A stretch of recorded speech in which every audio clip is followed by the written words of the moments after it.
ভাই সাহেব, ভোর একটা জরুরি খবর ছিল।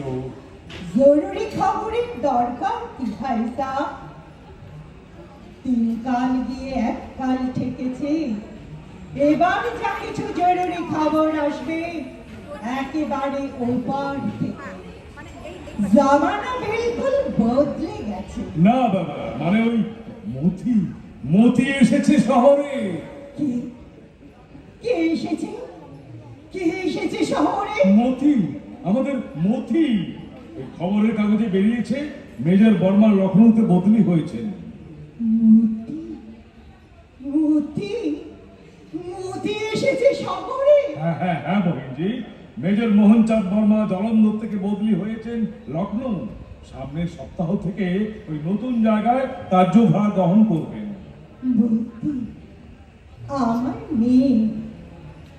মনে পড়ে ভাই সাহেব, তখন কত বয়স হবে মতি? বড় জোর 5 কি 6। দুপাশে বেড়ে দোলানো, রঙিন সালোয়ার পাজামা পরা, ফুটফুটে মেয়ে। ছুটে ছুটে বেড়াতো এবাড়ি থেকে ও বাড়ি। দুনিয়ার লোকের সাথে ওর দোস্তি। আর আমার বহিনজি চেয়ে চেয়ে আশ মিটত না। হ্যাঁ ভাই সাহেব, ঠিকই বলেছ। আশ মিটত না আমার। যতই দেখতাম মতিকে ততই আমার বুকটা ভরে যেত। এ তো আমার মনের মানুষের সাথে ঘর বাঁধার ফসল, পাতার নয়। সত্যিকারে স্বামী স্ত্রী, গাদালে ঠুমরি আর তবলার তালে বাঁধা জীবন নয়। মধ্যবিত্তের সুখ দুঃখে ঘেরা জীবন। মতি আনোয়ারি বায়ে সেই ফেলে আসা জীবনেরই চিহ্ন। হ্যাঁ, সেসব তো এখন ইতিহাস। মতির বাবা অমন ভালো মানুষটা হঠাৎ মারা গেল পথ দুর্ঘটনায়। হ্যাঁ, তখন কে চিনত আনোয়ারিকে? একটা সাধারণ মধ্যবিত্ত বউ, ঘর সংসার নিয়ে মজে রয়েছে। কে আনোয়ারি? যারা চিনত তাদের কাছে আমি ছিলাম মতির মা, শুধুই মতির মা। জানি বহিনজি। মতির বাবার মৃত্যুর সময় মতির বয়স মাত্র 2 বছর। আমার চোখে আধার নেমে এলো। কি করব? কোথায় যাব? কি করে বাঁচাবো? কি করে বাঁচবো মতিকে? তখনই তো আপনার জীবনে এলো রায়বেরেলির খান সাহেব। হ্যাঁ, খান সাহেব। ছোটবেলা থেকেই আমার গানের গলা ছিল সুরেলা। ভালো ঠুমরি গাইতে পারতাম। মতির বাবা একজন ওস্তাদের কাছে আমাকে গান শেখার ব্যবস্থা করে দিয়েছিল। মতির বাবা গুণের কদর করত, ভালোবাসত আপনাকে। ভালোবাসা না থাকলে ঘরের বউকে এভাবে কেউ গান শেখাতে চায়? ওইটুকুই ছিল আমার সম্পদ। খান সাহেব ছিলেন ঠুমরির বড় ভক্ত। মতির বাবা মারা যাবার পর আপনি গিয়েছিলেন সেই ওস্তাদের বাড়ি। আমি তখন খড়কুটো ধরে বাঁচতে চাইছি। ওস্তাদের পায়ে গিয়ে পড়লাম।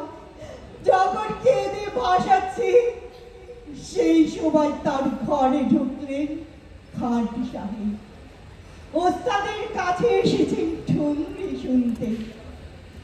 ওস্তাদ বললেন, খান সাহেব, এই মেয়েটির গানটা একবার শুনুন। আমি জানি বহিনজি, আমি তখন উস্তাদের কাছে যেতাম তবলা সঙ্গত করতে। খান সাহেব আপনার গান শুনে একেবারে আপ্লুত হয়ে গেছিলেন। সেই থেকে শুরু আমার জীবনটাই বদলে গেল। আমার দুঃখের কথা শুনে খান সাহেব আমার দায়িত্ব নিলেন। না, ঘরোয়ারি নয়, আমি একজন বাই জীবনে গেলাম। আনোয়ারি বাই। খান সাহেবের কৃপায় আমি তখন লখনৌর বিখ্যাত আনোয়ারি পাল। খান সাহেব তো আপনাকে মর্যাদা দিয়েছিলেন, বাঁচার পথ করে দিয়েছিলেন, না হলে কোথায় ভেসে যেতেন মতিকে নিয়ে? ভাই সাহেব, মর্যাদা বলতে কি বোঝো? শুধু খাওয়া পড়া, বিলাস বাসন আর রংদারি জীবন? হ্যাঁ, এই সবই দিয়েছিল আমাকে খান সাহেব, কোনো অভাব রাখেনি। কিন্তু ওই মতির মা নয়, আনোয়ারি বাল আমার জীবনটাকে নিংড়ে দিয়েছিল। সে কোনো রেয়াত করেনি। আমি মতির কথা ভেবে সব সব সহ্য করেছি। রাতের পর রাত গান গেয়েছি, তবলার সাথে পা মিলিয়েছি খান সাহেবের সুরার জলসা ঘরে। আমার নাম ছড়িয়েছে সারা লখনৌ শহরে।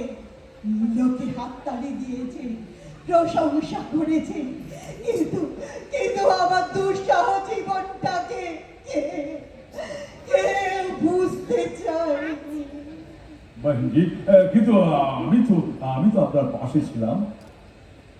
সেই জন্যই তো তোমাকে আমি ভাই সাহেব বলে ডাকি।